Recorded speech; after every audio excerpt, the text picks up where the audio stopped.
ऊपर से नया नया रंग रूट रहे, ट्रांसफर होके आयल रहे नया नया, तोहरे बारे में जानत ना रहे। छोड़ देना जाए दी। चुप, एकदम चुप। एक लफ्ज ना एसपी, एक भी लफ्ज अगर निकल तो हर लफ्ज पे गोली चल जाए। खून सवार वो हमरा खोपड़ी पर। खुदा कसम, खुदा कसम, अगर हमारे बीच में शासन प्रशासन आयल तब पूरे प्रदेश में आग लग जाए।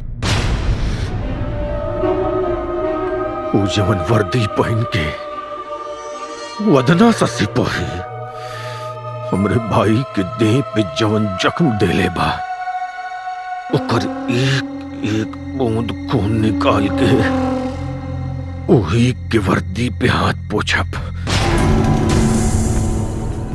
कारे का जरूरत रहल हो राक्षसन से दुश्मनी मूल लेवे के? हाँ?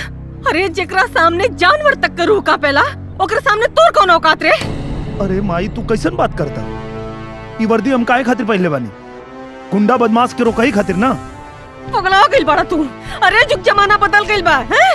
गुंडन का राज चलता। अरे तो गुंडन के राज ना चले यही खातिर वर्दी पहनले बानी। वाह बेटा, भले तोर परिवार मुसीबत में फंस जाओ, हैं? हमरे परिवार के क्यों आंख दिखाई? हमरे परिवार के तरफ क्यों आंख उठा के देखी, ओकर आंख निकाल ले। अच्छा, केकर आंख निकल बे? केकर आंख निकल बे रहता है? सारे लोगों के साथ जाके खड़ा हो जाइए। तोरा संगे केहू ना आई। अच्छा खासा ड्यूटी करत रहले एसपी के। बुक्को के तरह तो नहीं आई ना यमराज के मुंह में। अरे माई तू काहे ने खुश समझा? चुप, तोर मतारी है, हमरा के मत समझाओ।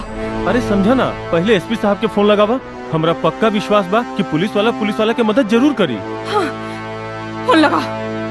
अरे लगाओ ना फोन एसपी के।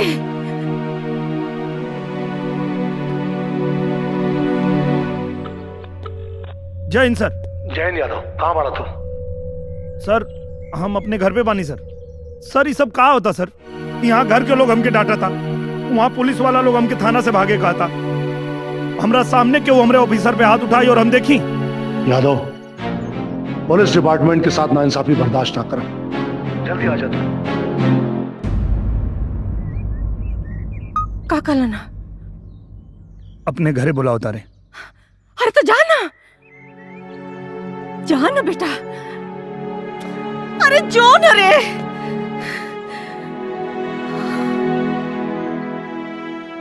जय भगवान जी, अब एसपी साहब के यहाँ गए ना, कुल ठीक हो जाए। जय हिंद सर। जय हिंद। सर मेरी कोई गलती नहीं है सर। मेरे सामने वो मेरे ऑफिसर पे हाथ उठा रहा था, इसलिए मैंने उसको मारा सर। और फिर मेरे विभाग वाले मेरा साथ देने के बजाय मुझे भागने की सलाह दे रहे हैं सर। मुझे तो कुछ समझ में नहीं आ रहा सर। यादव, तुमने जो किया है ना, तुम्हें अच्छी तरह मालूम है। उसके बाद भी अगर तुम्हें समझ में नहीं आ रहा, कोई बात नहीं, कोई बात नहीं, सब समझ जाओगे। बस 2 मिनट वेट करो।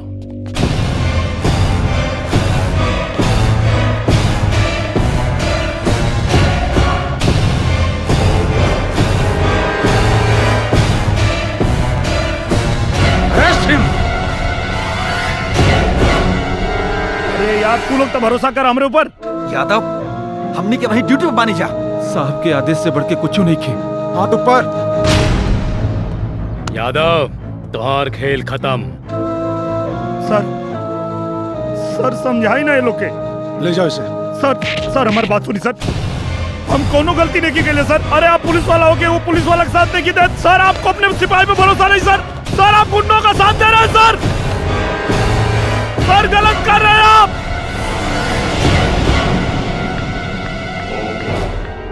भैया वो यादव था ना? अमरपाली, अब वो इनोसेंट कांस्टेबल यादव नहीं रहा। वो देशद्रोही ये टेररिस्टों से मिला हुआ है।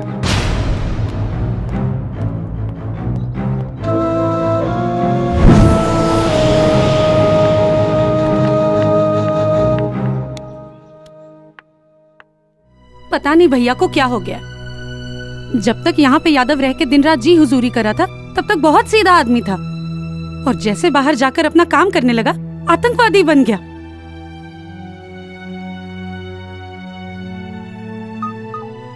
अब मिल गई हैं आप तो बस इतना कहूंगा कि इस प्यार को इज्जत मिले, कुछ ऐसा करूंगा। I love you. I love you two.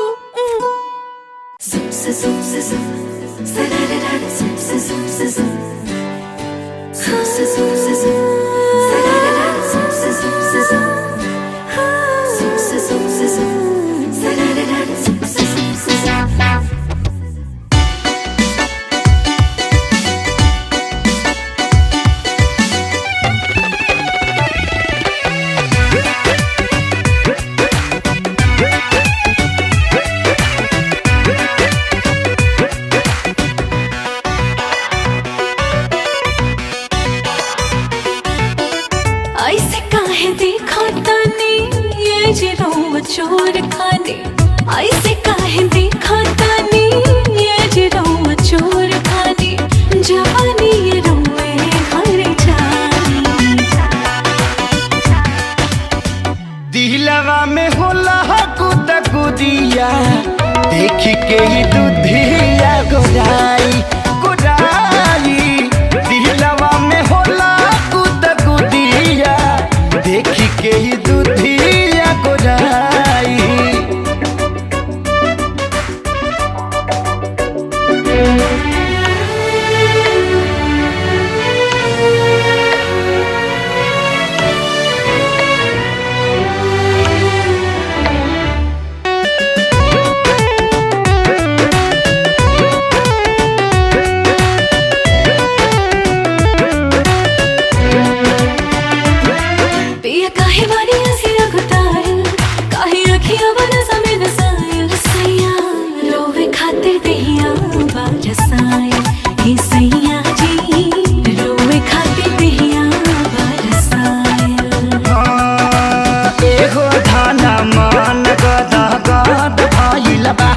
जब से चढ़ाली जवानी तोहर माध भइल बा।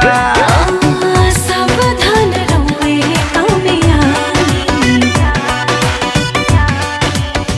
सगरो हेराइल हमर बुद्धिया, देख के ही दूधिया गोराई गोराई।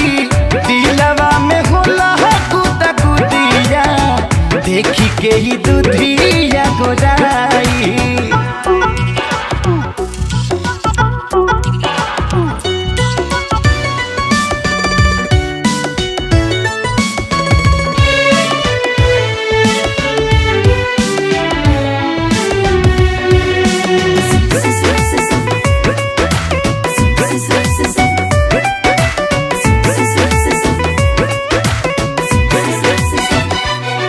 रुके कुछ दिन काले खेल जाई, तेरे मन जाके रस मिल जाई। सैया सबर करी हानि भेटाई, सैया जी सबर करी हानि भेटाई। छागल छुना छुनिया छनक गइल बा, ए हो जान हमर जिया रसनक गइल बा।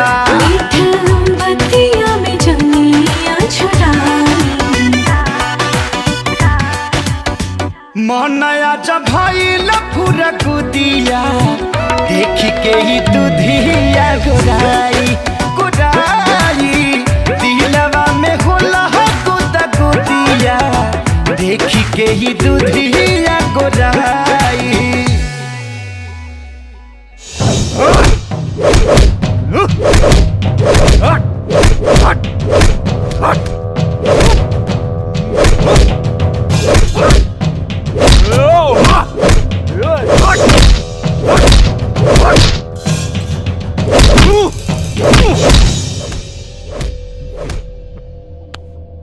बहुत गर्मी बना तोरे खून में है? कुल गर्मी आज मूत बन के निकली है? बब्बर सेठ एगो सिपाही के शरीर है, कितनो मरबे खाली खून निकली। मुतेला तोरे जैसन मौगा ओह 4 लाठी में। अरे मारे के तब तक मार जब तक कि मूत न दे। मार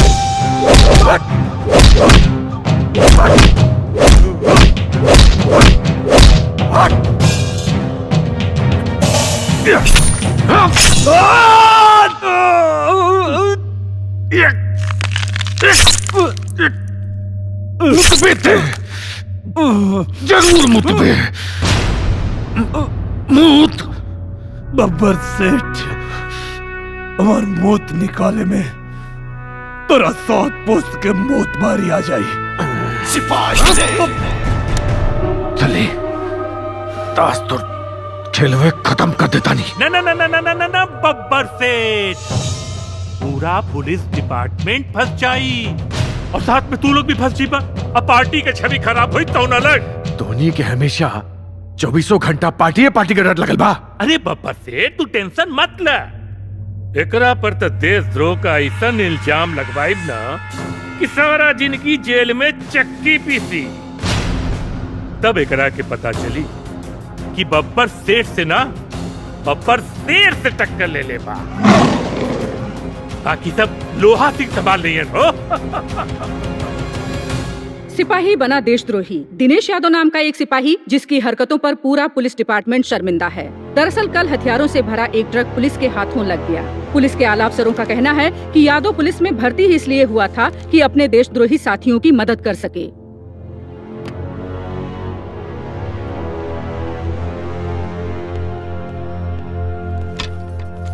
भैया ये सब क्या हो रहा है?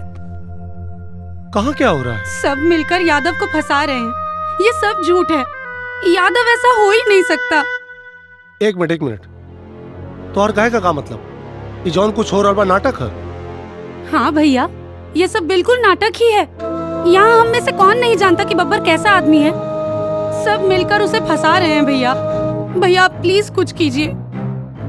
आम्रपाली अभी तो इतना बड़ा भाई लो कि अपने बड़ भाई के काम में दखल दा, और इस सब तो हर काम नहीं खे कि का सही और का गलत। जाके अपन काम करा जाए जैसे। गलत तो गलत ही है भैया। एक सीधे साधे आदमी को आप लोग ने आतंकवादी बना दिया। आम्रपाली यादव शेर के पिछवाड़े उंगली करे चल रहे, वो भी बब्बर शेर के। अब देशद्रोह के जुर्म में सड़बे जेल के अंदर। बिना सोचे समझे आग में कूदने का नतीजा देख लिए। जोश में होश खोना बुद्धिमानी नहीं है। अब सड़ो। सर इसके चक्कर में हमारी वर्दी भी जाती, लेकिन आपने मुझे बचा लिया। हम तैयार हैं सर इसके खिलाफ कोर्ट में गवाही देने के लिए। द्वार प्रमोशन पक्का देव। कल 12 बजे कोर्ट में पेश होते ही तो हर जिंदगी का 12 बज जाए यादव। यादव गलत नहीं है। क्या गलत किया? हाँ गलत आदमी को पकड़ा और हमारे एसपी ने उसको फंसा दिया। देशद्रोह में छट्टा कहेगा। यादव काटेगा सबको, काटेगा सबको। आप दारू पीकर एसपी को गाली क्यों दे रहे हैं? ना रे छोटा है। हाँ पैसा घूसखोरी लेके एसपी बन गया। हम लोगों को कहते हैं चोरी करो। नल्ला पागल छोटा। तो क्या आप अपने दरोगा साहब से भी नहीं डरते? हमारा दरोगा साहब देखो वहाँ बैठा है। लागत चढ़। दुर्गा प्रसाद शुक्ल साहब हमारा साथ है। दरोगा साहब बोले करो, तुम जो कर रहे हो सही कर रहे हो। हम कर रहे हैं। हाँ हमको डर नहीं है, सब सही कर रहा है। जो यादव कर रहा है सही कर रहा है एकदम। आपको सस्पेंड कर देंगे तो कर दे, घंटे से कर देंगे, क्या फर्क पड़ता है? मैं डरता हूँ क्या? वर्दी चली जाए। प्रधानी का चुनाव लड़ूंगा, पीटीसी बन जाऊंगा। हाँ ईमानदारी से काम करूंगा, मैं डरता नहीं हूँ। जाओ दिया मसाला तुम लोगों को टीवी में दिखाओ, अखबार में छापो। एसपी चट्टा, 1 नंबर का चट्टा। जाओ तुम लोगों को मसाला दिया, दिखाओ टीवी में।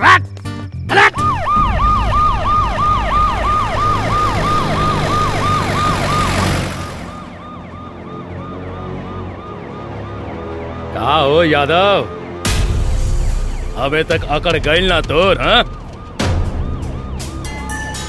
बोले रहनी, ईमानदारी के चक्कर में मत पड़। ए हवलदार बनाओ सुरती जरा। आ यादव को भी खिलाओ। हाँ जल्दी कर भैया। ये क्या मसल रहा है बे? बराबर मसल, जैसे सुरती मसल रहा है ना, इसको भी मसलना है अभी। समझ गया? अच्छी चुप। अच्छी। अरे अच्छी अच्छी।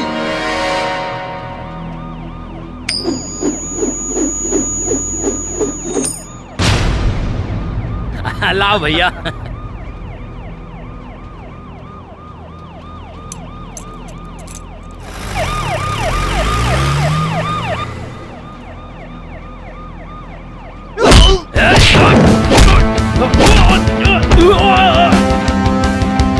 चल गाड़ी चला चल।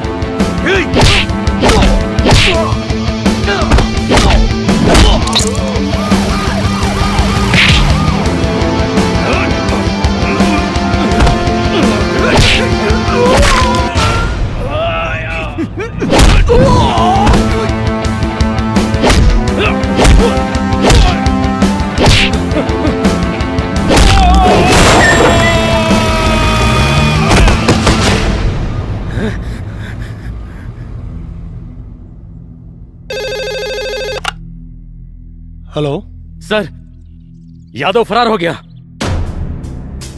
फरार हो गया? क्या बकवास है लोहा सिंह? सही कह रहे हैं सर, देव सिंह ने गद्दारी की है। सर, जाते जाते वो सरकारी असला भी लूट ले गए। एक मुजरिम पुलिस कस्टडी से फरार हो गया और तुम क्या कर रहे थे? चप्पे चप्पे पे नजर रखो। किसी भी कीमत पर यादव की गिरफ्तारी चाहिए। चल फोन रखो।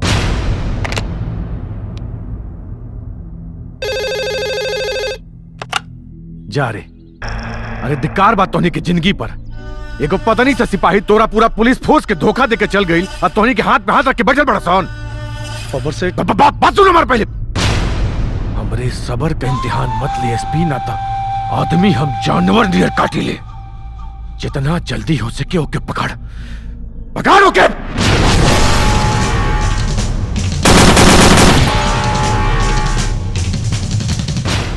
अरे खुलवा तो बहुत जरूरी है प्लीज। क्या बात हो? अरे साहब बहुत जरूरी है, तनी एसपी साहब से मिलवा दा। बोल देली ना एसपी साहब नहीं क्या मिली हन तारा सस्पेंड अरे करे वाले ना। सस्पेंड तो कैले हम, लेकिन एक बार मिलल बहुत जरूरी है प्लीज। ना ना जा भैया तू जा। साहब चला हटा। मिठाई भैया तनी कुछ करवा ना ना कुछ ना होई। जय भगवान।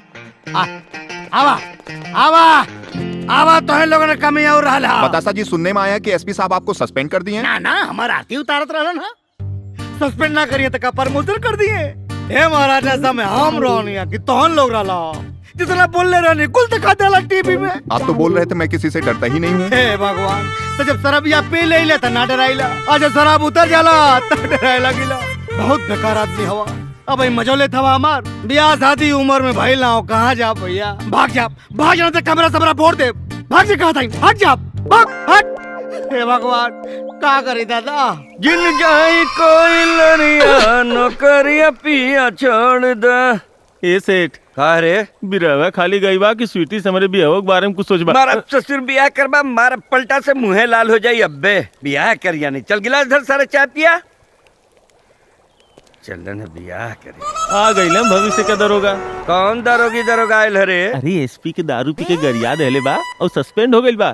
अभी केतनो कुछ मांगी दी है मत। अरे सरवा पहलों को 2500 बाकी लगेले बा दिबे ना केलस बे। दी है मत कुछ। सेठ जय हिंद। अपन जय हिंद अपने लगे रखा निकल यहाँ से तो। बड़ा गुस्सा में लगा रहा। गुस्सा में ना हो, तेरे जलेबी खिया देता, बहुत भूख लागल हो। जलेबी? हाँ जलेबी खीबा? हाँ। 2500 पहले के बाकी बात देवे ना किला आलू जलेबा खाए। अरे तेरा जो तनख्वाह मिले वाली है दे दे। अरे अपन तनख्वाह लेके ओहरे रहा। मैंने सस्पेंड हो गई तो ना दे खाए के। तब ले बुढ़ा घोड़ा के घास से ना दी। अरे तो डकैत ना है, दे दे। हमारे साथी है, उसे पूछ। अरे हम साथी होती कुछ नहीं की। अरे एकदम फर्जी आदमी बा। पलट गई, दारू पियावत रहनी हो। ना ना देखा थे तू लोग के ईमानदारी। खिया तो बहुत भूख लगल हो। अरे निकल ले जा। पूरे वक्त में साथ छोड़ देला, तू देला छोड़। कहीं और चल जाए, निकल ले भाग भाग सारे। निकला ना, कहली फर्जी आदमी बा।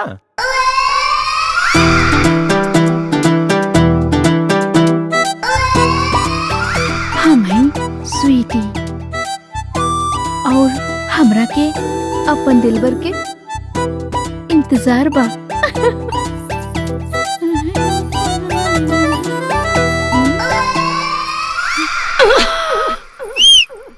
आई हाँ ए सिपाही जी।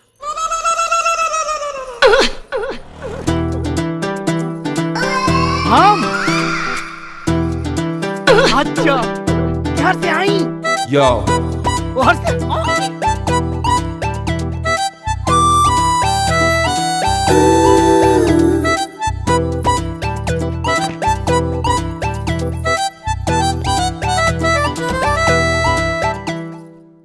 काहे बोलौलू हो? बैठा ना। हम तो तोहरे जैसन जवान गबरू मरद ढूंढत रहनी। का इंटरव्यू देला हा? एसपी के तो पूरा फाड़ देला। अरे का फाड़ देली हो? दारू के नशा में कुछ गरिया देनी है। दारू? तू दारू भी पिएला? आई तो के दारू पसंद है का? अरे मायू हो। अच्छा तब बतावा कि अब का करे कहो? का करे के हा? हम ना तो पे फिदा हो गए हैं और ना हमरा के तो से मोहब्बत हो गई हो। भूखे पेट मोहब्बत होला का? सूखे संड घूमतानी खाए के है ना जलेबी तक गुप्तवा ना देले सो। अच्छा हाँ बिना पैसा रुपया के मोहब्बत ना होला। बस इतनी सी बात? हाँ मिल जाई के दे?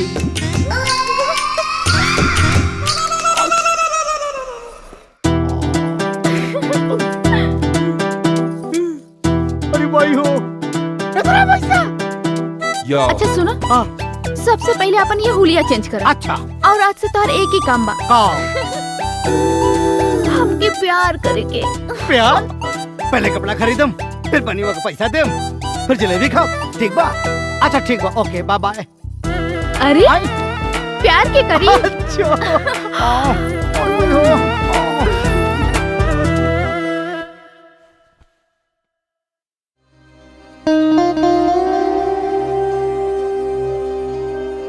आई लव यू मैडम जी।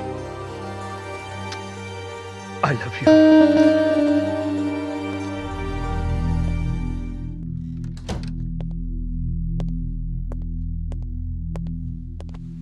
यादव तुम यहाँ? चिंता मत करी मैडम जी, हम यहाँ आपके कोनो नुकसान पहुंचावे नहीं खेल।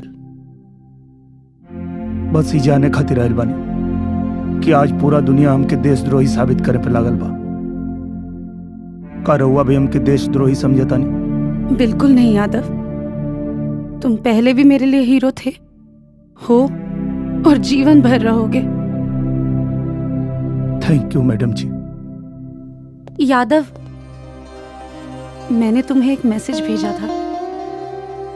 हाँ मैडम जी, हम वो जवाब देवे की कोशिश कैले रहनी, लेकिन ओकरा पहले ही सब महाभारत हो गई। पर मुझे तुम्हारा जवाब मिल गया।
चाहे रानी भर थरिया लेके सूत रहा हमारा के कोरा चीखहीन हो जाई भीन सारिया सैया छोड़ दा सैया छोड़ दा ई खटिया तू दूर दे बका कहिया एक रात में राजा थूर दे बका काल लाल पहिला काट के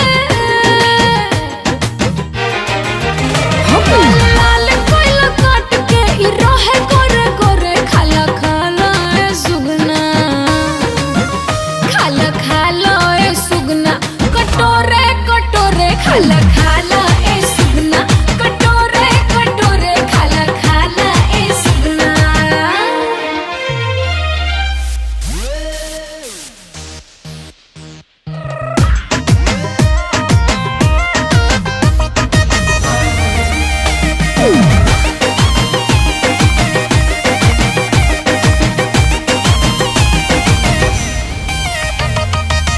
थोड़ा थोड़ा खाई तब उड़ जाई तोता हे दिल जान सुन मन ना भरी बस तनिया तारा दास नहीं होता ऐसे सतईबू तू बोल का भरी सैया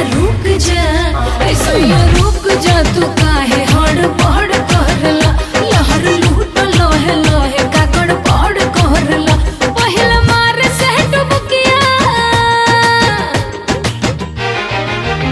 पहिला मार से डुबकिया था लेला कोरे कोरे खाला खाला ए सुगना हो खाला खाला ए सुगना कटोरे कटोरे खाला खाला ए सुगना कटोरे कटोरे खाला खाला ए सुगना ता आवो खाला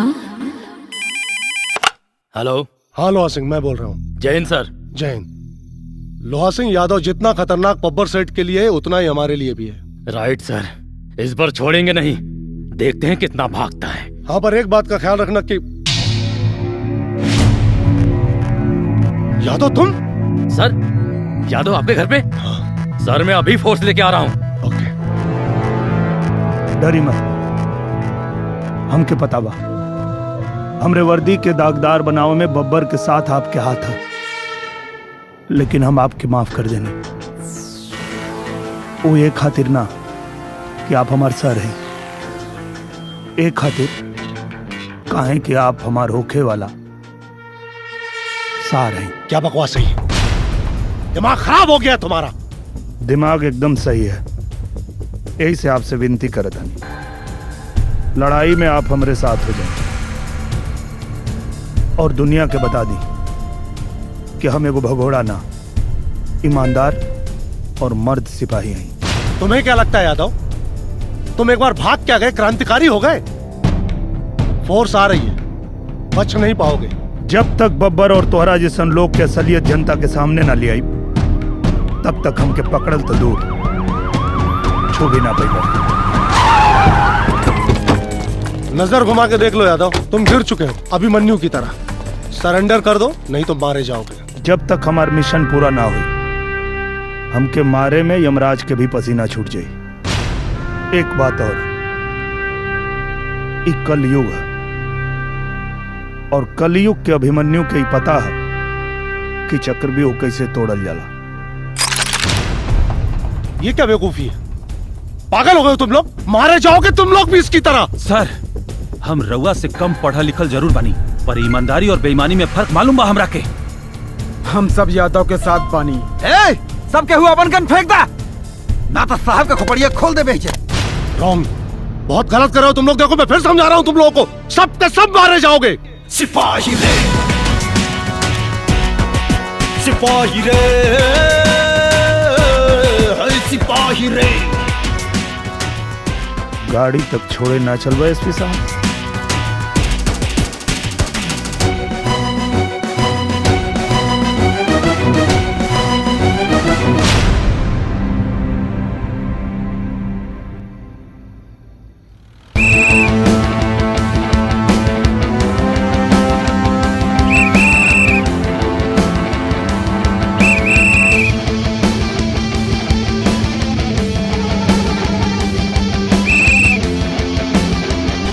हमके एगो बात नहीं समझ में आवत।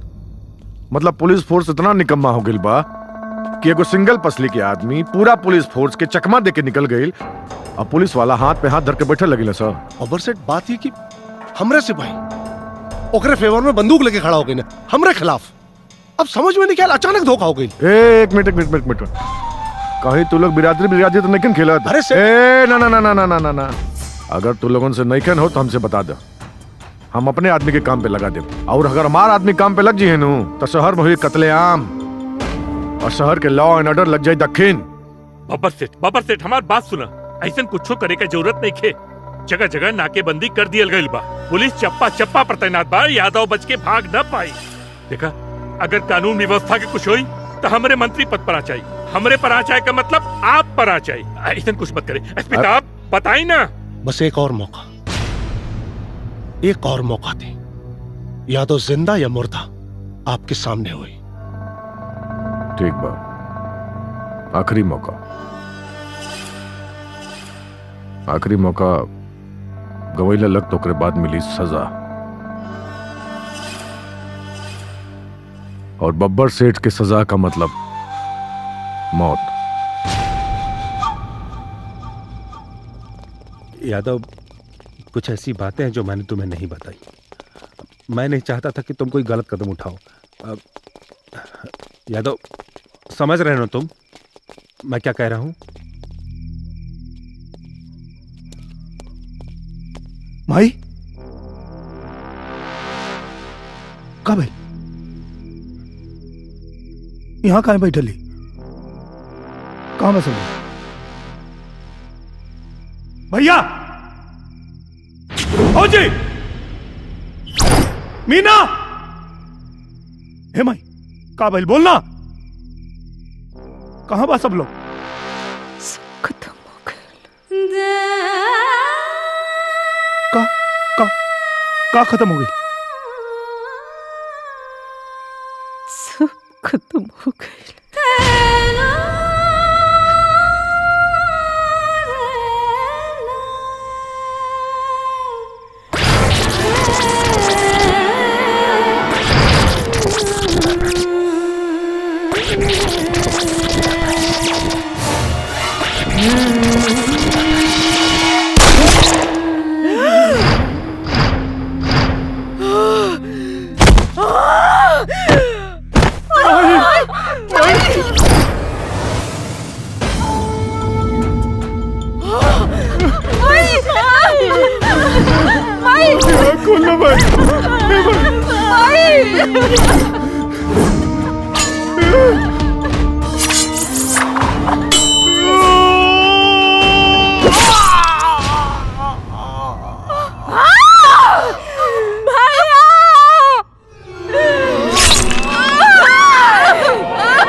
छोड़ दे हमारे बाबू के, छोड़ दे हमारे बाबू के, छोड़ दे हमारे बाबू के,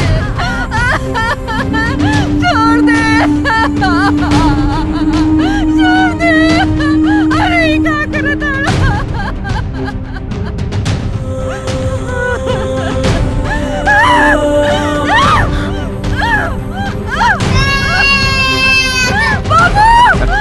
बच्चा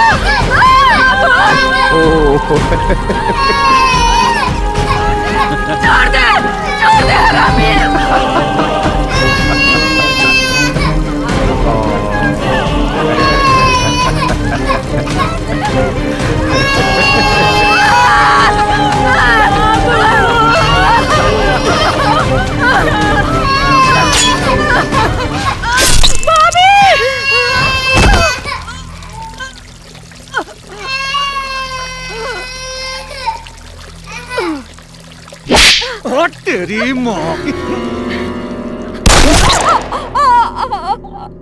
का भाईजान ई का करत हुआ? तोरा के तो दोजक में भी जगह ना मिली, एकरा के कुमारे मार देवा। मार मत, मार मत।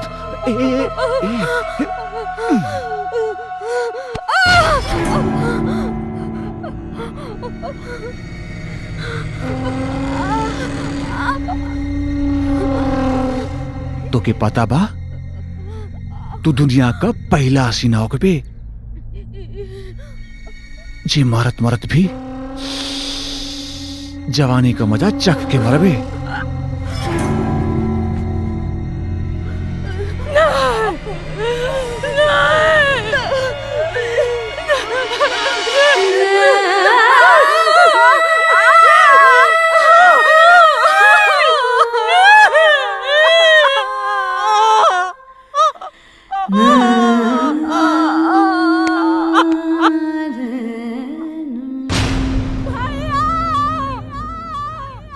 पूरा परिवार का लाश देखे खातिर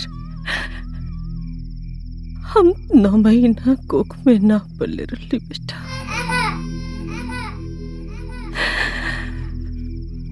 अब जिहाद एगो सिपाही नियन और मुरियाद एगो सिपाही नियन।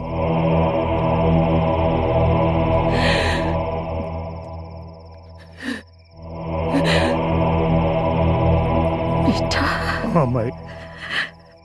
वो पापियन में से एक भी पापी जिंदा बची तेरे मतारी की आत्मा की शांति ना मिली। क्यों ना बची भाई, क्यों ना बची,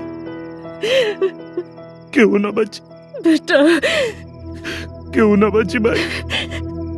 लड़ाई में तो और मौत भी हो जाए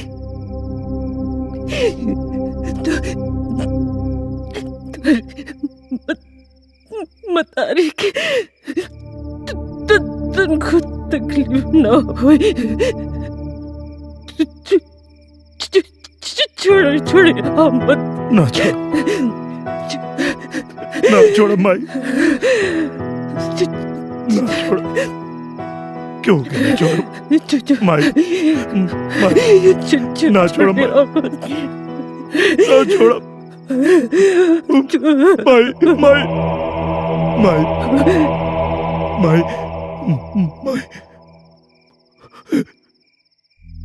माई, माई, माई, ए माई, ए माई, माई, सब छोड़ के चल गए, तू छोड़ के मत जा भाई, तू छोड़ के मत जा भाई, मत जा भाई।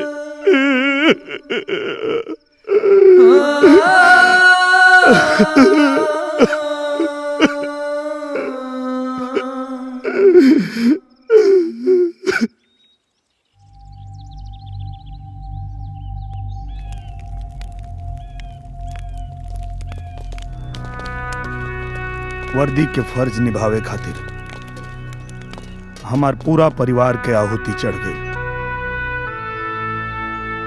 अब अंजाम चाहे जौन भी होके, वर्दी पहनत समय जौन शपथ ले रही, अपने वर्दी और कानून की रक्षा के लिए अगर मेरी जान भी चली जाए तो भी मैं अपने कर्तव्य से पीछे नहीं हटूंगा। अपने शपथ के आखिरी सांस तक निभाई। ये आहुति सिर्फ तोहरे परिवार के ना, ये आहुति पूरे सिपाही समाज के परिवार के रहे। जब पुलिस ही पुलिस के दुश्मन हो गई तो गुंडन और बदमाशन के कौन दोष दिहल जाए। शासन और प्रशासन मिलके हमनी के खत्म कर दे। हमनी का कर पाई मर्दे? तारा ऊपर भी देशद्रोह के कलंक लगा देले बा सरवा। वही कलंक के मिटावे खातिर लड़े के बा। वो कलंक के मिटावे खातिर ई मिशन के पूरा करे के पड़ी। और ये मिशन के टारगेट बा बब्बर के असलियत समाज के सामने लियावल और वर्दी के बेगुनाही। बिल्कुल इस लड़ाई में हम लोग तुम्हारे साथ हैं। पर साथ देवे से पहले एक बार और सोच लो, काहे कि हमनी जौन रास्ता पे निकलल बानी जा, जान कभी भी जा सकेले। जान तो उसी दिन चली गई थी जिस दिन अली ने मेरे ऊपर हाथ उठाया था। वर्दी के सम्मान खातिर मरल जरूरी बा। हमहू मरे खातिर तैयार बानी। जान जाए तो जाए। बिल्कुल। लेकिन यादव, हमारा एक सिपाही लोहा के हाथ लग गया है। तब मिशन के पहला टारगेट हुई लोहा से।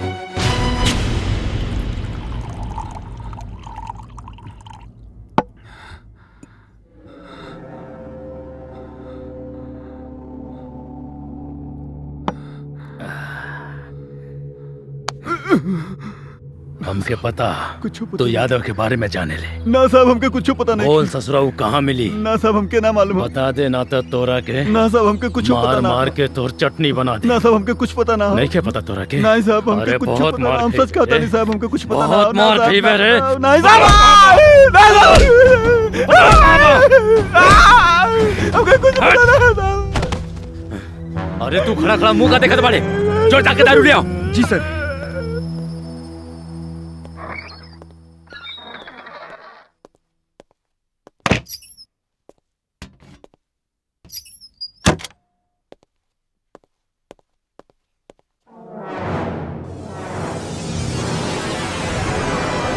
अरे बाप रे, यादव सर, हमके कुछ ना पता सर। यादव।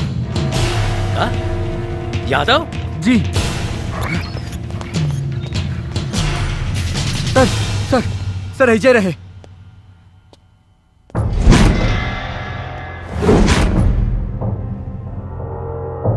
ससुरा, दारू हम पीले बानी और नशा तोरा को।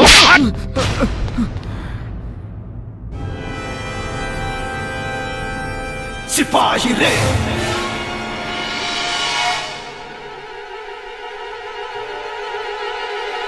सिपाही रे।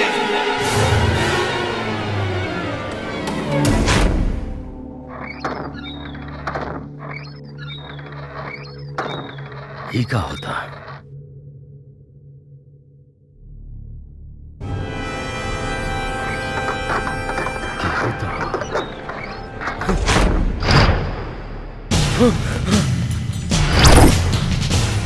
तू हमरा के खोजता रे और हम तोरा के।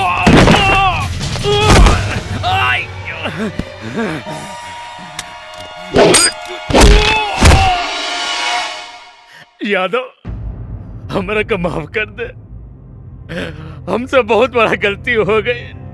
कैसे माफ कर दी?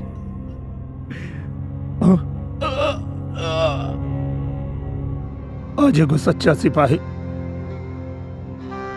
कानून तोड़े पे मजबूर हो गए। का गलती के लिए रनिया? माफ कर दे यादव। बताओ का कसूर रहे हमार? ईमानदारी से ड्यूटी के लिए रन, ये कसूर रहे ना? माफ कर दे यादव। हमारा परिवार के का कसूर रहे?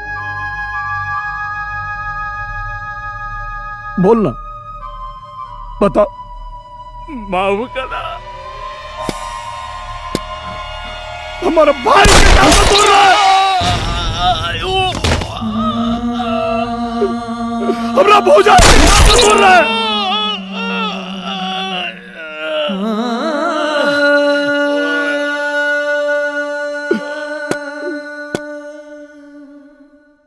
हमार मासूम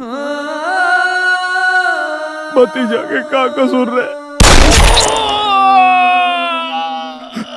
हमार बहन के का कसूर रहे? हमार माई के का कसूर रहे?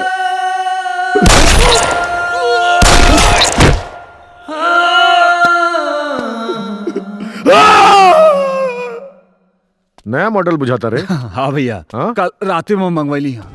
हाँ ना, तो 8-10 गो और भी मंगवा ले। लेकिन ठीक हो भैया, ठीक ले रहा।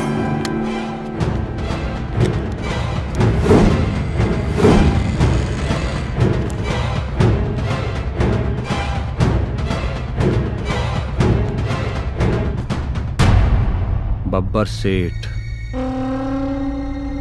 15 अगस्त से पहले तोरा तंग खत्म करके जनता के सामने कुत्ता के मौत ना मर ली तो हमरा नाम के कुत्ता पोस ली है। तेरी मोह की हट।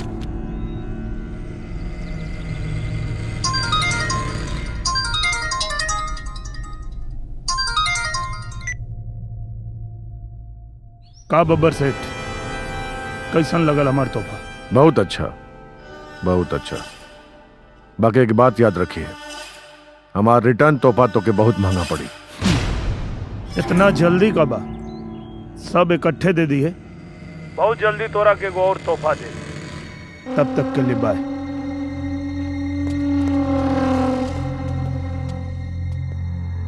ओह माय गॉड,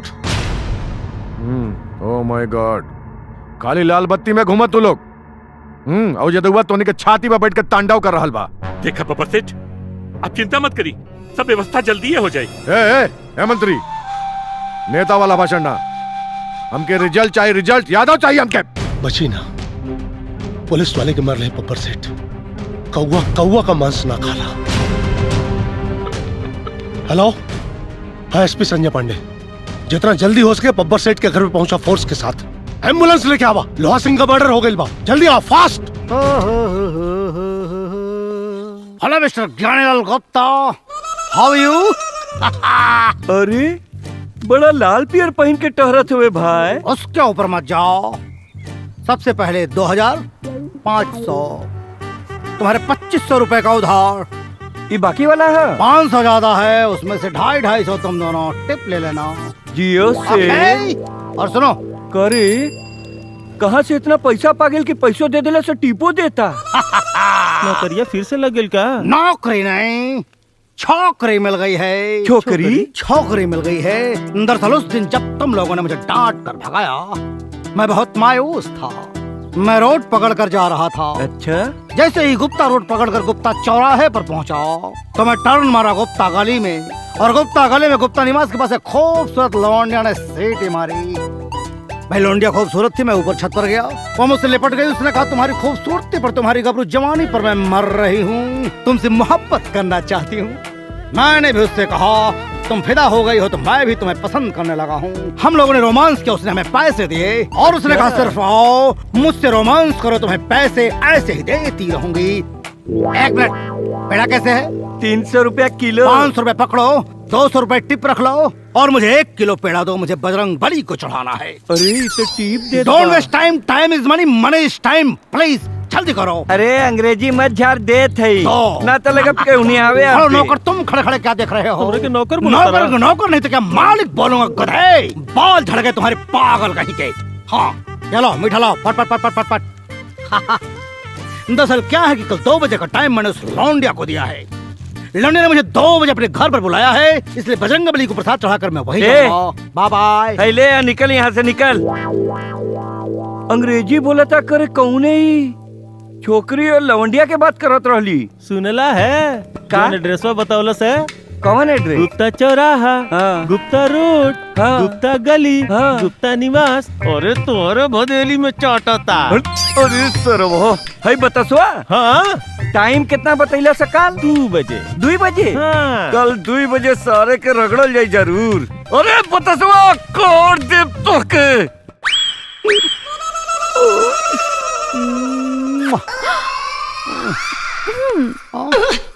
का स्वीट हार्ट। स्वीटी कितना स्वीट से ओट छोड़ के कहाँ लागल बड़ा? करे जा, तोरे बदन में जहाँ भी छुईला लागल रसगुल्ला टपकत हो। साची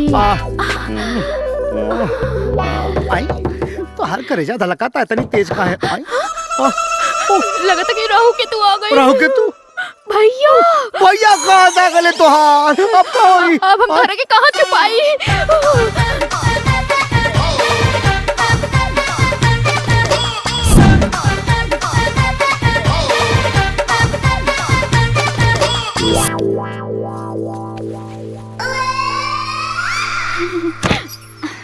दरवाजा खोले में इतना टाइम? भैया के रहल? केहू ना भैया? नहीं, कोनो मर्द के आवाज आवत रहल। वो मर्द? वो तो हम गाना गावत रही। गाना गावत रहलू, मरद के आवाज में गाना गावत रहलू है। भैया तू हम पे अपन स्वीटी पे शक करे ना? हाँ, बिल्कुल। अच्छा तो जा ढूंढ ला के ढूंढ मरद गए। बा।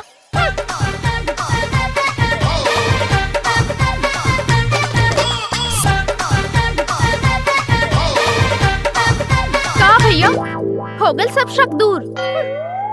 कुछ ना बहन करे, तू हमार बहन पे शक करत हुए, गलत गलत इल्जाम लगावत हुए।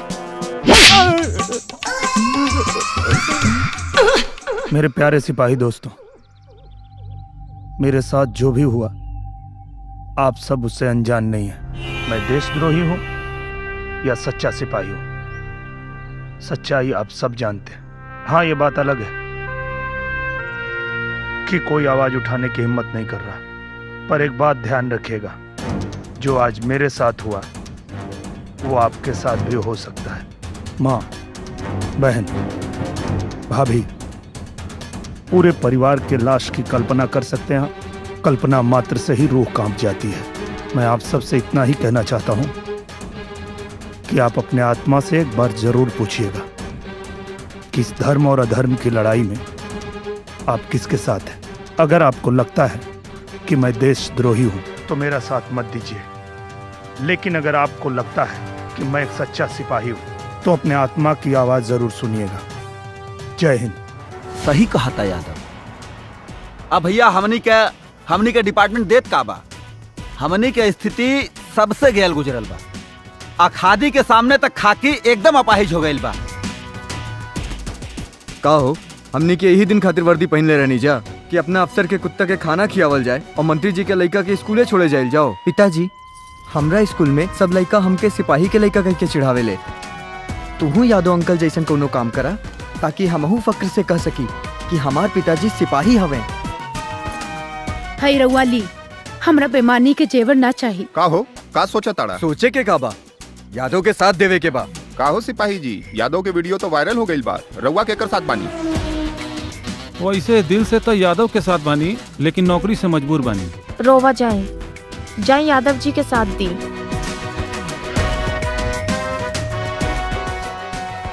जाए यादव जी जैसन इज्जत कमाई।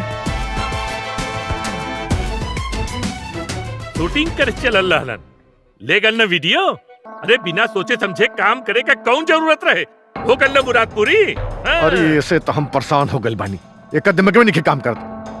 कुल खून के गर्मी कपार पे चढ़ गई भाई करे, मन करता निकाल के चप्पल मारी जा चप्पल भाई। अब भैया का करी, हमारा का पता रही यादव। अब का करे के बताओ लोग। जेल जाए के पड़ी हैं? दोनों जने के जेल जाए के पड़ी और का? ए सुना, दहिया के चमड़वा निकलवा के भूसा भरवा दे वहीं। हाँ, भूसा भरवा दे। जानवर काटत रहले ना, आदमी कटबा। अब इतना मुश्किल से तुहार इमेज समाज में बनैले है, जेल न जेबे तो क्या करबा है? देखा एक बात बता दे, हम लोगन के सत्ता बा, हम लोग हई, तब पे तू बचल हुआ, हम लोग गईली ना तो चल जेबा। समझाई आप। मंत्री जी सही कहता रहे, जनता भड़क चुकल बा, ध्यान भटकावे खातिर जेल जाए जरूरी है। जब मामला शांत हो जाए रउआ लोग बाहर आ जाए, हम संभाल ले। रउआ लोग जाए। आओ ये हुआ हीरो बन के घूमत आतवन। अरे हीरो के जीरो बनावे में तो हमार पीएचडी बा, एसटीएफ का गठन हो रहा बा। एनकाउंटर में इतना छितरा हुई ना होकर कि पतो न चली कहाँ चल गई। रउआ लोग जाए। जेल चल जाए, जेल चल जाए, इस सुविधा छोड़ के जेल चल जाए। अरे महाराज, ये हवेली राउर घर है तो जेल समझ ली ससुराल बा, और राउर वहाँ सुरक्षा और सुख सुविधा खातिर आपन आदमी जेलर बा ना। टेंशन मत ली, चल जाए। ठीक बा, जेल हम चल जाए, लेकिन ज्यादा दिन ना रुकब। अगला जुम्मा के हमरा अम्मी के बरसिया फातिहा तो हमके मजारे भी पढ़ब। इससे पहले वो यादव खत्म होके चाहिए।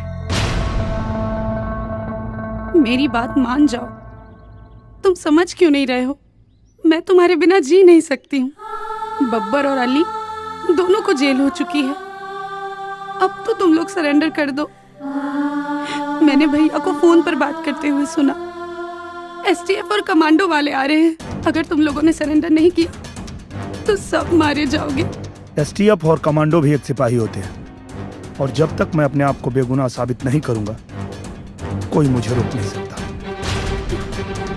आपको क्या लगता है अगर मैंने सरेंडर कर दिया तो ये लोग मुझे छोड़ देंगे? नहीं, मीडिया, शासन, प्रशासन सब उनके लोग हैं और हमें सरेंडर करने का मौका नहीं दिया जाएगा। भून देंगे वो लोग हमें।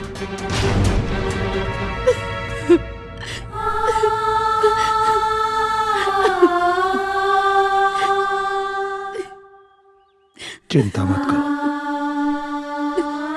मिशन पूरा करने से पहले मरूंगा नहीं मैं। जौन वीडियो के लिए कितना बवाल मचैले बड़ा लोगन, यादव कोनो युधिष्ठिर ना बनन कि जौन कहियन सच कहियन। बब्बर सेठ के और उनके लड़का के जेल भेज दियल गइल बा और वीडियो के जांच के लिए फोरेंसिक लैब भेज दियल गइल बा। हाँ बताइए आप एसपी साहब। देखिए, हमने यादव को सरेंडर करने का पूरा मौका दिया, लेकिन वो हमेशा भागता रहा। अब एसटीएफ का गठन हो गया है और यादव को देखते ही गोली मारने का ऑर्डर पास हो चुका है। रही बात उस वीडियो की, तो नेताजी एक ईमानदार जनप्रतिनिधि हैं और मैं एक रिस्पॉन्सिबल पुलिस ऑफिसर। अभी आप लोगों पे डिपेंड करता है कि उस भगोड़े मुजरिम की बात मानते हैं या हम जैसे जिम्मेदार लोगों की। एक्सक्यूज मी, चलिए। प्रणाम प्रणाम। अरे मालिक का जा कचवा बनी है गोलगप्पा। अबे नौकर, ठीक से साफ करो, गर्दा दिखना नहीं चाहिए। ओके। अरे पतली कमरिया हिलावे लपा लपा। अरे मालिक का जा कचवा बनी है गोलगप्पा। बड़ा गाना गावत रे भाई। गाना इसलिए गा रहे हैं कि बहुत खुशी की बात है। खुशी? यस। कौन सा ऐसा खुशी मिल गई भैया? कल मैं अपनी गर्लफ्रेंड के साथ रोमांस कर रहा था, तब एक हलकट टाइप राहु और एक चिरकुट टाइप केतु आ गया। वो दोनों दरवाजा खटखटाने लगे। मैं घबरा गया, मुझे लगा कि आज तो मैं पकड़ा गया। लेकिन हमारी गर्लफ्रेंड बहुत तेज टाइप निकली। उसने कालीन में लपेट कर एक कोने में मुझको खड़ा कर दिया। वो दोनों राहु केतु पूरे घर में ढूंढते रह गए, हमको पाया नहीं और लौट कर चले आए। और उसके बाद मैंने वही कालीन बिछाया, अपनी गर्लफ्रेंड को लटाया और फिर क्या क्या क्या क्या हुआ जिसकी तुम लोग कल्पना नहीं कर सकते हो। ओह माय गॉड, मैं तुम लोगों को एक कहानी को सुना रहा हूँ। एक काम करो, ये पकड़ो 2000 रुपए। मंदिर पर 2000 रुपए के बतासे, क्या बोला मैंने? मंदिर पर 2000 रुपए के बतासे बंटवा देना। मेरी राहु और केतु की शांति के लिए। मेरी गर्लफ्रेंड से मुझे कल 2 बजे मिलना है और मुझे उसके लिए लहंगा खरीदना है, इसलिए मैं जा रहा हूँ भूतनाथ की दुकान पर। ओके माय डार्लिंग, आई एम कमिंग। और मारा हमरा के बुझाइल राहु केतु के बा के सेठ। अब अहिनो कुछ बिगड़ा लाई बा। तू अपना बहन स्वीटी के बिया हमरा से कर द। कहीं बतसवा कुछ ऊपर नीचे कर देलस ना तो हम बिया नहीं करब। सारे 5 लीटर पेट्रोल के इंतजाम कर, काल जला के बतसवा के राख कर दे राख। ठीक बा। हार मांगे ले ना दुनिया पार मांगे ले, आए हाय हार मांगे ले ना दुनिया पार मांगे ले। दुनिया तोहरे जैसन लामा हर भातार मांगे ले। दुनिया तोहरे जैसन लामा हर भातार मांगे ले। दे दो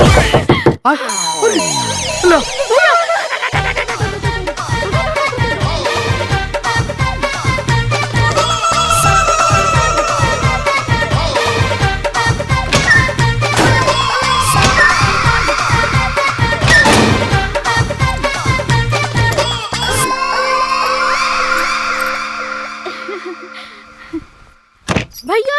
चुप। का भेल भैया? चुप रह। घर में बहुत बुरी आत्मा घुसल हो। अच्छा आत्मा? आज पेट्रोल छिड़क के हवन करा, वो के जलाई, पक्का जलाई। नहीं भैया, ऐसा तो कुछ नहीं बा। बिल्कुल है, बहुत कुछ है। ई का कर? अरे जल्दी जल्दी छिड़क, जल्दी जल्दी छिड़क। नहीं भैया, जल्दी जल्दी छिड़क। तो के समझ में आवत हो? कुछ ना समझ में आवत हो। प्यार के भूत चढ़ला। मालिक माचिस मारी, जलाई जल्दी जलाई। ना भैया, जलाई से पर्दों में लगाई, पर्दों में। हाँ पूरा घर में आग लगा दी सेठ जी। वो में हाँ जलाई सेठ जी जलाई। अरे भैया सब कुछ जल के राख हो जाई, आज का भूत जल जाई। भैया तोहर कुल संपत्ति जल के राख हो जाई। बुतावा अरे बुता, जल्दी बुता। पकड़ निकाला जल्दी।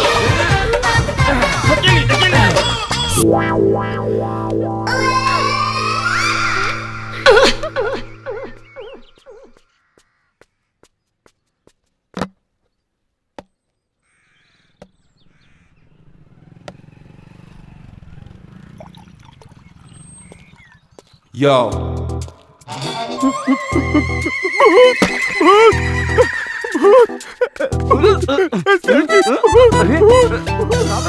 अरे मिस्टर ज्ञानीलाल गुप्ता, सारे कहाँ घुसा रे?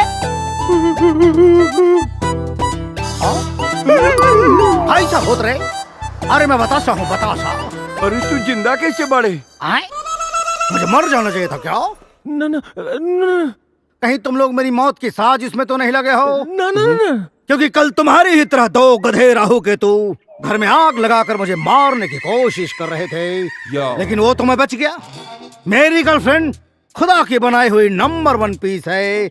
जब वो दोनों गधे घर में आग लगाए, मेरी गर्लफ्रेंड ने मुझे संदूक में बंद कर ताला लगा दिया और ताला लगाने के बाद चाबी आग में फेंक दिया। अच्छा। हाँ, और इसके बाद जब वो जलने लगा तो फिर लड़की ने कहा, मेरी गर्लफ्रेंड ने, देखो तुम्हारी सारी प्रॉपर्टी जल रही है। दोनों गधे अपनी खोपड़ी में लाद कर बॉक्स बाहर निकाले और मैं बच गया। मेरी गर्लफ्रेंड से मेरी शादी होने वाली है, वो आने वाली है। तुम लोग फटाफट 15 किलो मोती चूर के लड्डू पैक करो, हमें मंदिर में शादी करनी है। 1 मिनट फोन करता हूँ। Darling, oh my darling, my sweet heart, my baby, come on, जल्दी आओ, मैं वेट कर रहा हूँ तुम्हारा। ओके ओके।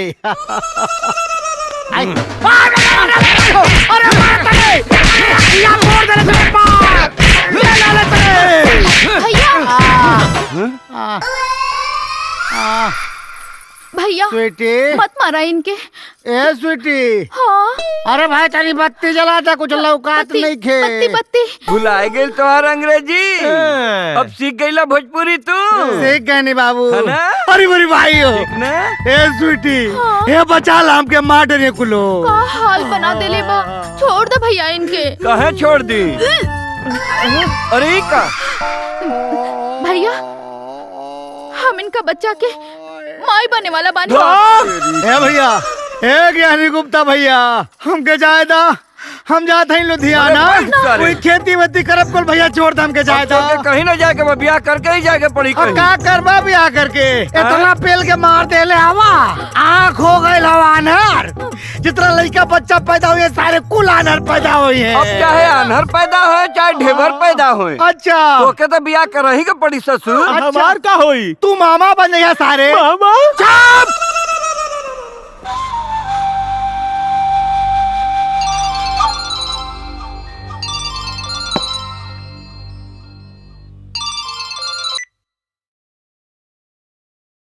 भाई कई लेकिन आगल बाड़ी, काल उन्हन के दुबई भेजे के बा। एक लड़की तक कमाले बिया, कैसा वहाँ से निकले के व्यवस्था करा, रात रंगीन हो जाई भाई। चल चल रख, ठीक बा, हम बताओ तनी। आई आई भाई। भाईजान 4 घंटा खातिर जेल से बाहर निकल कर व्यवस्था करी ना। पगला गल बड़े, कुछ ऊपर नीचे हो गए तो सारा प्लान गड़बड़ा जाई। भाईजान भाईजान प्लीज, सिर्फ 4 घंटा खातिर, 4 घंटा बाद हम खुद वापस आ जाए, कुछ ना हुई। भाईजान जेल में मन एकदम औजिया गेल बा, प्लीज भाई। ना मन बे। अच्छा ठीक बजो, लेकिन जल्दी आ जाइए। ठीक बा भाईजान, ठीक बा। ए जेलर,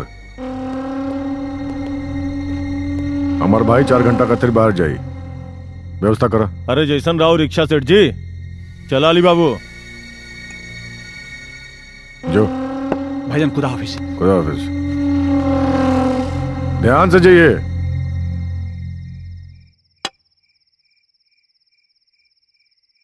तू कल चली जाएगी तो मैं क्या करूँगा? तू याद बहुत आएगी तो मैं दुबई चलाऊंगा। भाईजान आवत नहीं। तुम जाओ, उधर जाओ शू शू करने।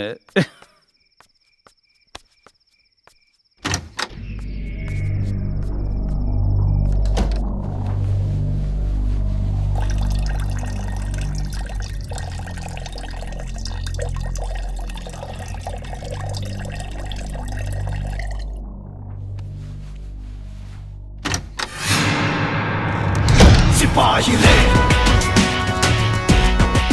सिपाही रे। हमरा भतीजा के पानी में डुबैले रहले ना थे, आज तोरा के तोरे मौत में डुबाए ताकि तोर आत्मा घिना के तो शरीर छोड़ दे।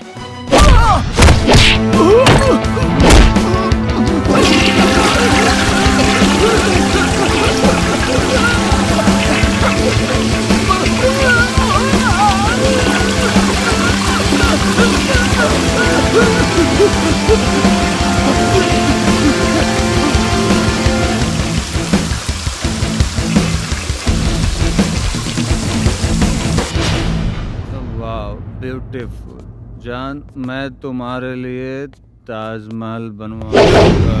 सिपाही रे सिपाही रे। सत्यमेव जयते सत्यमेव जयते जयते सत्यमेव जयते सत्यमेव जयते जयते सत्यमेव जयते।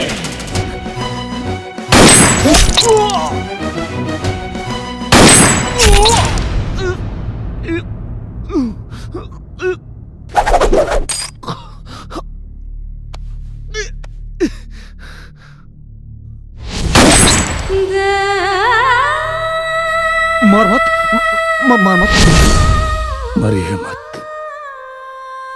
मरे से पहले तोरा के नपुंसक बनाई ताकि गलती से भी धरती पे दोबारा जन्म लेबे तो नपुंसक बन के पैदा होबे।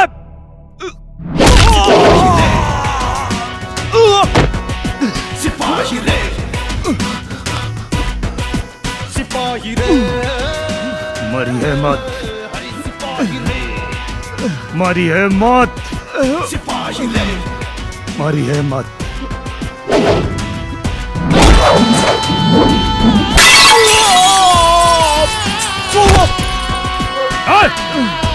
उठ उठ,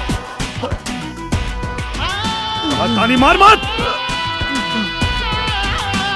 मार मत।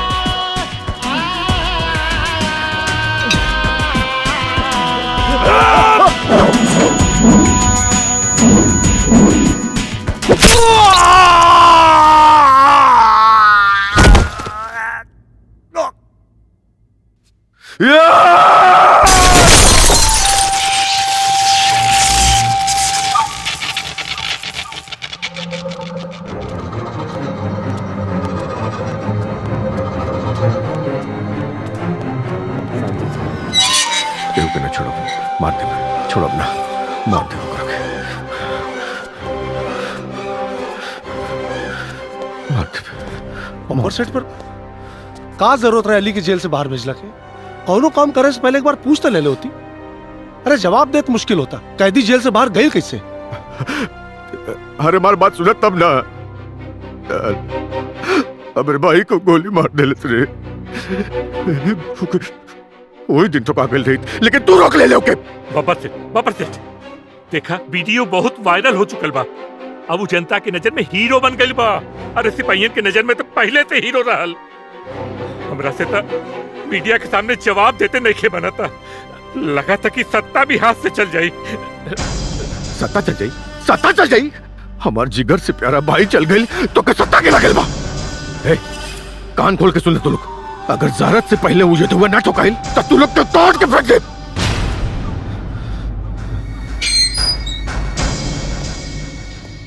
हाँ बोल। रउआ से कुछ बात करे के रहल। हाँ बोल। एसपी के बहन से यादव के चक्कर हा।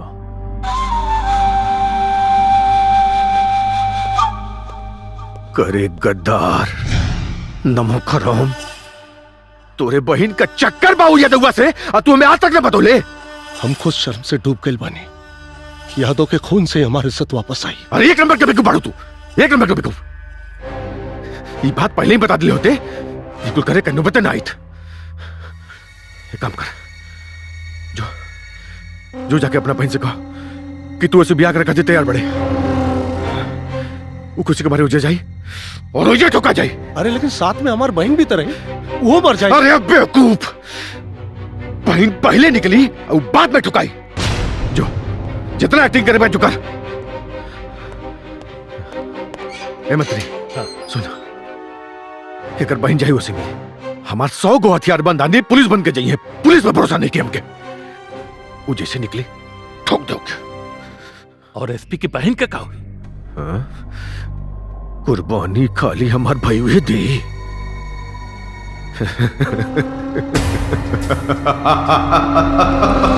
सर बस जेल तक पहुंचने का रास्ता मिल जाता। मिल जाएगा यादव।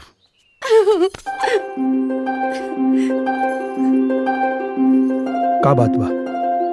बहुत खुश लगा तारू। बात ही इतनी खुशी की है, भैया को अपनी गलती का एहसास हो गया है और वो हमारी शादी के लिए राजी हो गए हैं।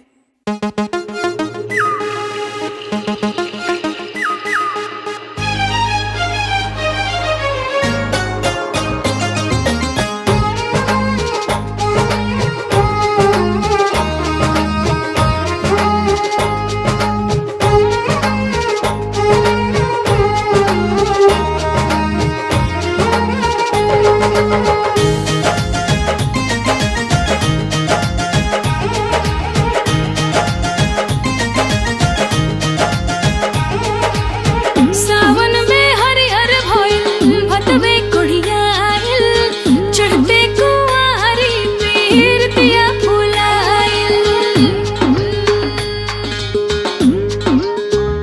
हो सावन में हरिहर भइल भतवे कुड़ियाइल चढ़ते कुंवारी पीरतिया फुलाइल। बहल जब कत की बेर धनिया, बहल जब कत की बेर धनिया, पूरे पूरे चुए लागल प्यारे धनिया, पूरे पूरे चुए लागल प्यारे धनिया।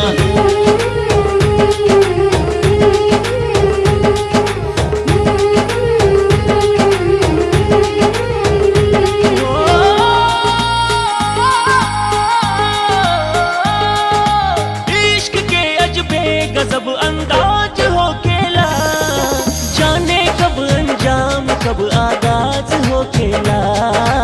इश्क के अलगे अपन रिवाज हो केला।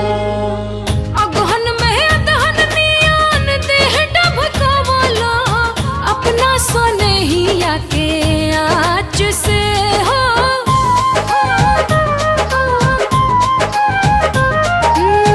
अगहन में अदहन नियान देह ढबकावला अपना सोनहिया के आँच से।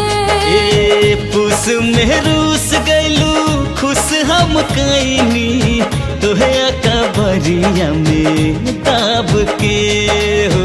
माघ में चढ़ल रजऊ महुआ मदन रस फागुन में फागुनी फुहार हो। लागल जब तोहके चहतार धनिया, लागल जब तोहके चहतार धनिया, पूरे पूरे छुए लागल प्यारे धनिया, पूरे पूरे छुए लागल प्यारे धनिया।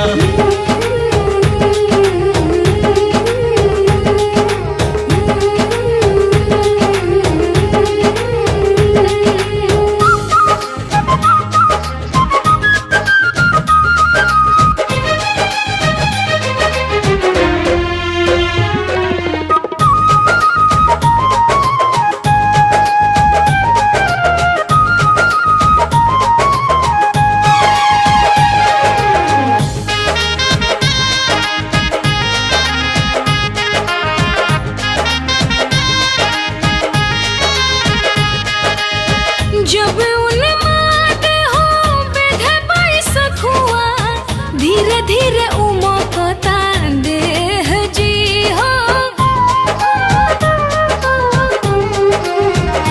हाय जब उन्माद हो बेधे बैसखुआ धीरे धीरे उमकता देह जी। ए जेठ दोपहरिया में उठेला लहरिया, अब कदिन हिया के छेह जी। अरे बरसल आशा अढ़ तब तरसल ईमान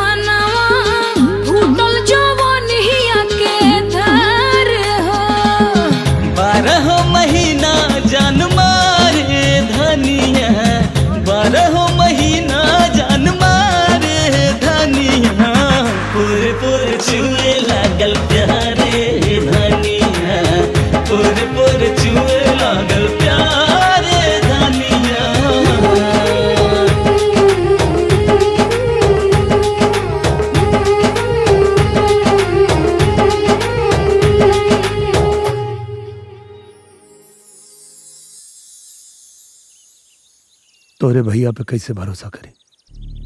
कर लो भरोसा। भैया ने तो ये तक कहा है कि वो कोर्ट में तुम्हारी तरफ से बयान देंगे।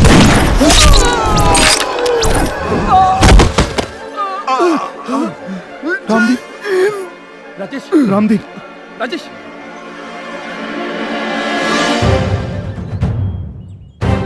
चारों तरफ से घेर लो।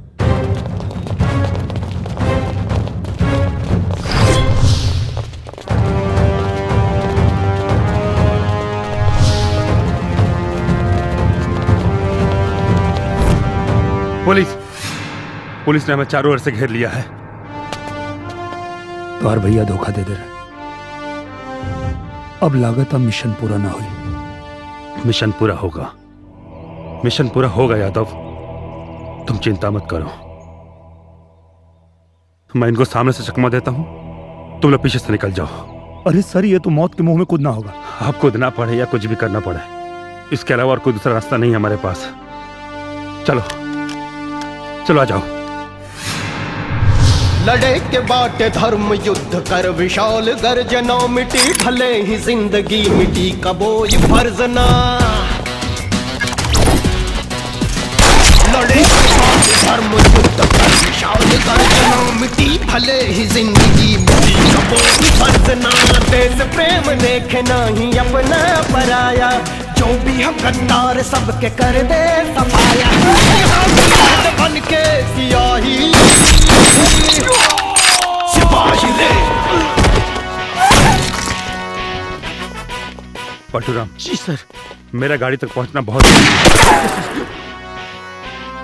ऐसा करो जी सर, तुम लोग मुझे कवर फायरिंग दो। ओके सर। चलो चलो निकलो।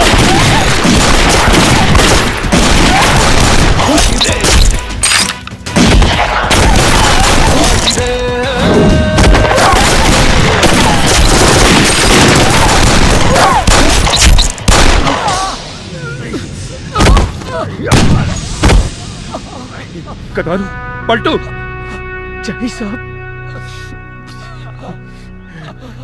जय।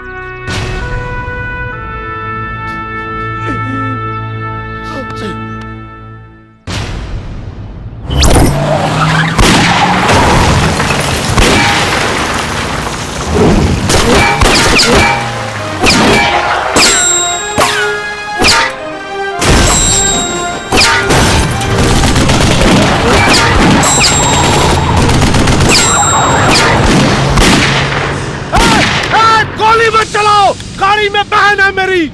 ए, बब्बर सेठ ने कहा है सबको उड़ा दो। पागल हो गया बब्बर सेठ। चलो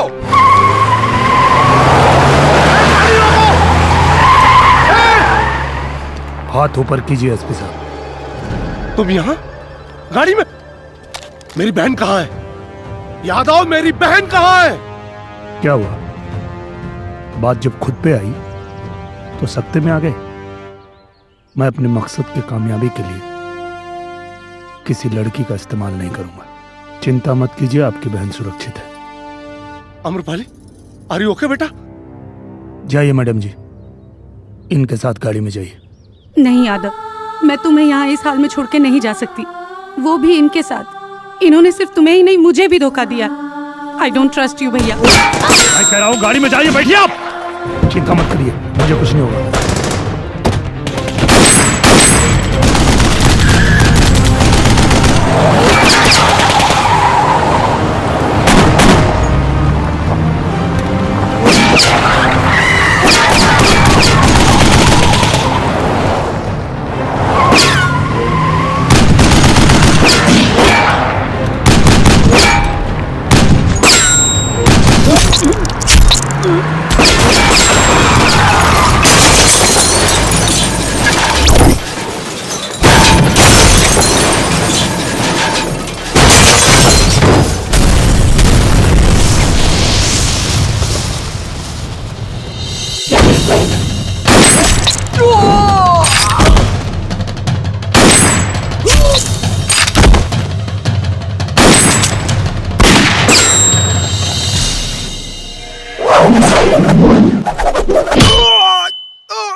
आजादी गई तो क्या हुआ, जमीर अभी बाकी है। सत्यमेव जयते जयते सत्यमेव जयते सत्यमेव जयते सत्यमेव जयते।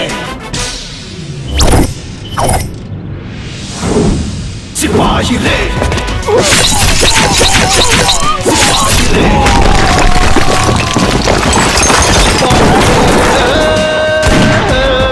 हरि सिपाही रे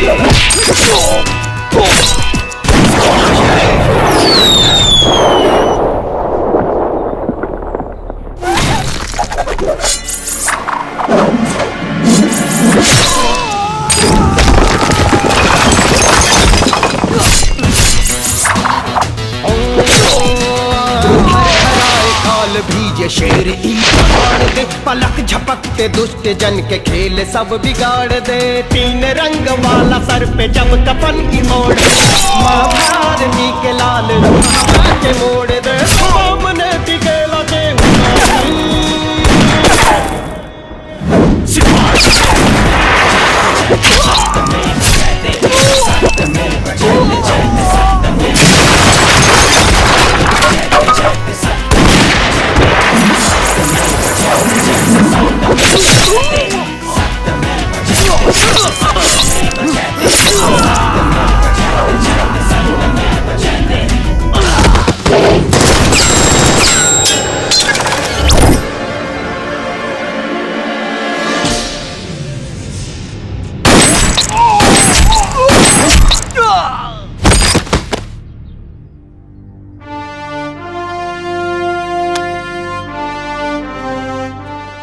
Amrapali, now you can trust me.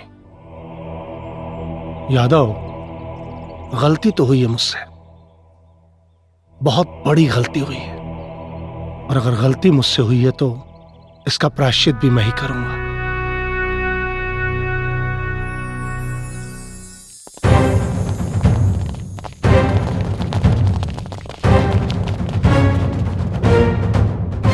का रे एसपी, इमा कैसे रे? भौंके आयल बड़े, भौंक भौंक भौंके ना काटे आयल बनी। सिपाही रे सिपाही रे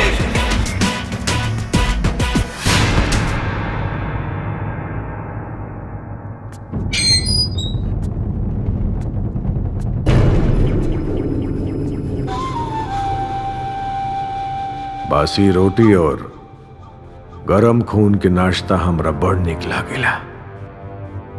कसम खुदा की यादा, तो एजा आके हमार नाश्ता बन गईले। तोरा के नाश्ता नसीब होई कि ना इतने के पता, लेकिन आज कुत्तन के भर पेट भोजन जरूर मिली।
सिपाही रे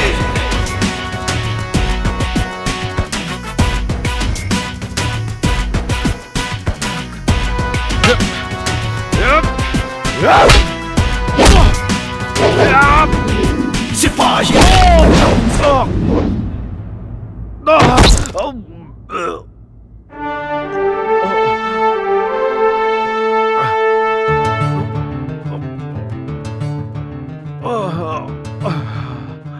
का भाई नाश्ता ना करबे? जौन काम तोर लोहा के किल्ला ना कर पैलस इस सिपाही के डंडा कर दी।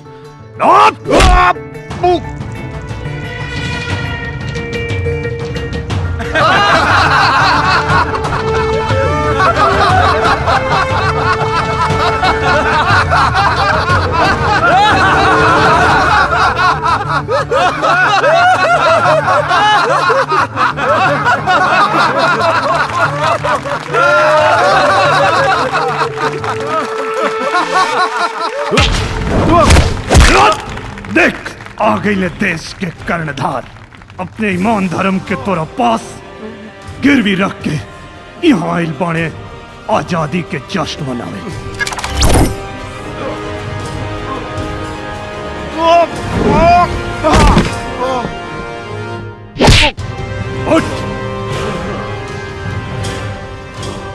एसपी खड़े खड़े क्या देख रहे हो? रोको उसे। नहीं सर, आज यादव को कोई नहीं रोक सकता। ये एक सिपाही की लड़ाई है, उसे लड़ने दीजिए।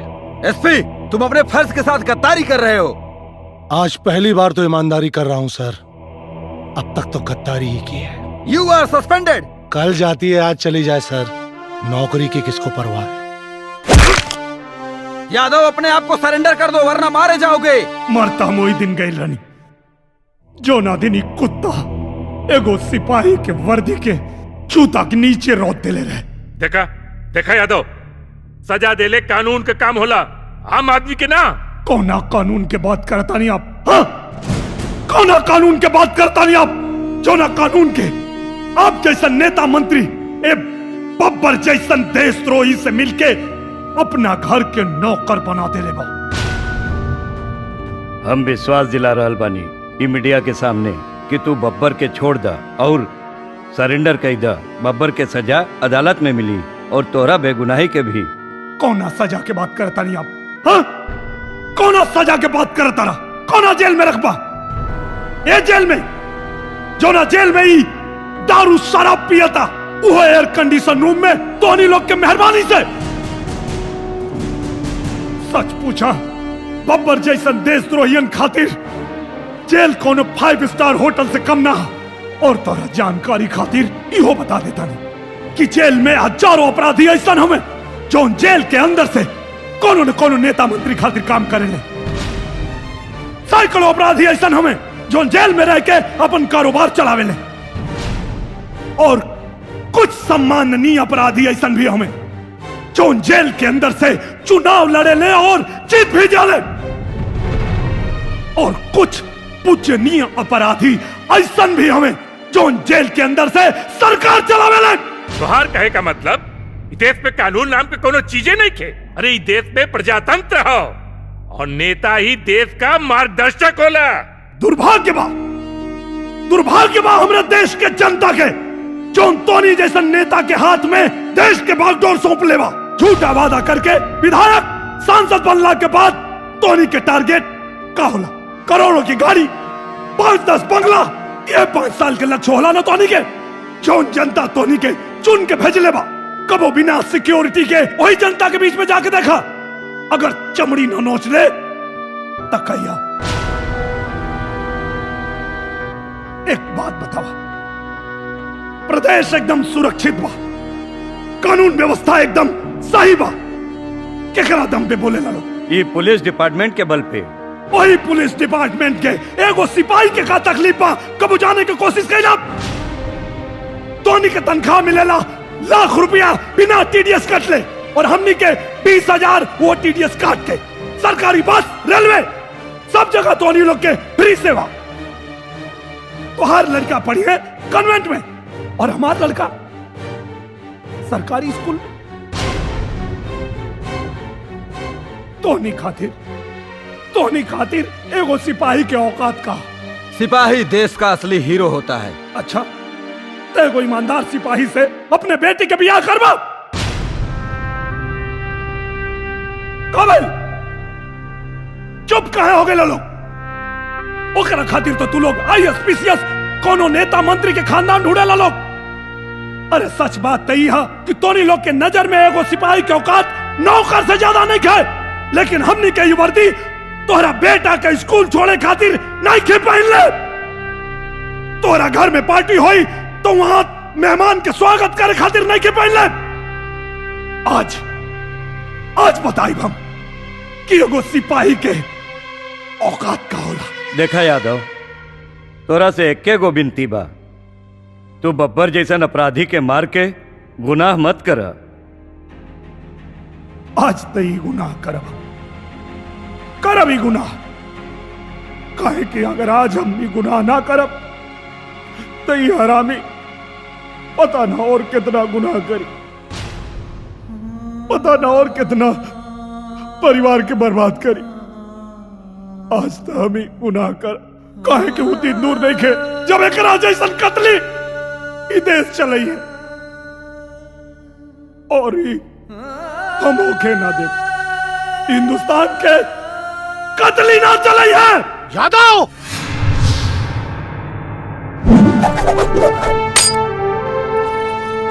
बचपन से सुना था रहल बानी कि कानून अपना हाथ में ना लेवे के चाहे, लेकिन आज कानून अपना हाथ में ले अपना हाथ में कानून।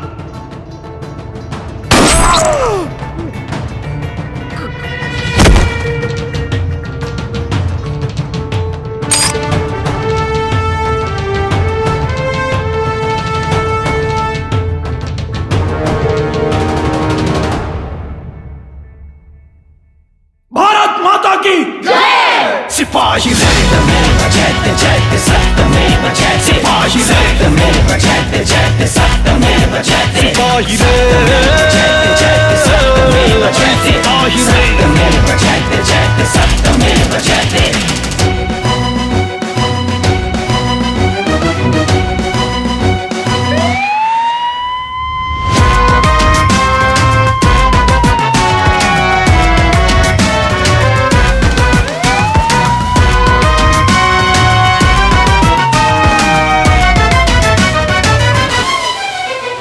लड़े के बाटे धर्म युद्ध कर विशाल गर्जना, मिटी भले ही जिंदगी मिटी कबोई फर्ज ना।